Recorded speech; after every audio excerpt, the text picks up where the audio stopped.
عائشہ 19 سال کی لڑکی ہے۔ عائشہ بیڈ پر بیٹھی، ہاتھ میں موبائل، آنکھوں میں آنسو۔ موبائل اسکرین پر میسج: احمد، کل تک پیسے لے آؤ ورنہ سب کو تمہاری تصویریں دکھا دوں گا۔ عائشہ گھبرا کر آہستہ آواز میں: یا اللہ، میں کیا کروں؟ دروازہ کھلتا ہے، ماں آتی ہے۔ ماں: عائشہ، تم ٹھیک ہو؟ آج کل بہت خاموش رہتی ہو۔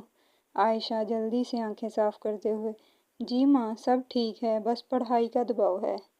ماں: اچھا، خیال رکھنا اپنا۔ ماں چلی جاتی ہے، عائشہ روتی رہتی ہے۔ کالج کے باہر احمد دیوار کے ساتھ کھڑا، عائشہ آتی ہے۔ احمد مسکراتے ہوئے: پیسے لائی ہو یا پھر آج سب کو بتا دوں؟ عائشہ روتے ہوئے: احمد پلیز یہ سب بند کرو، میں مر جاؤں گی۔ احمد طنزیہ ہنسی کے ساتھ: مرنا ہے تو مرو، مجھے بس پیسے چاہیے، کل آخری دن ہے۔ عائشہ خاموشی سے وہاں سے نکل جاتی ہے۔ ماں اور باپ لاؤنج میں بیٹھے پریشان۔ ماں: ہماری بیٹی بدلی بدلی لگ رہی ہے، ہمیں کچھ بتاتی کیوں نہیں؟ باپ: شاید ہم نے کبھی اس سے وقت ہی نہیں دیا، کبھی اس سے دوستوں جیسی بات نہیں کی۔ خاموشی چھا جاتی ہے۔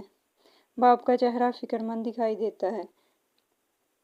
عائشہ کا فیصلہ: عائشہ سجدے میں دعا کرتی ہے، آنسوؤں کے ساتھ: یا اللہ، مجھے ہمت دے، میں سچ بول سکوں۔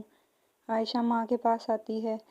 عائشہ روتے ہوئے: ماں، مجھے آپ سے بات کرنی ہے، میں بہت ڈر گئی ہوں۔ ماں گھبرا کر: کیا ہوا بیٹا؟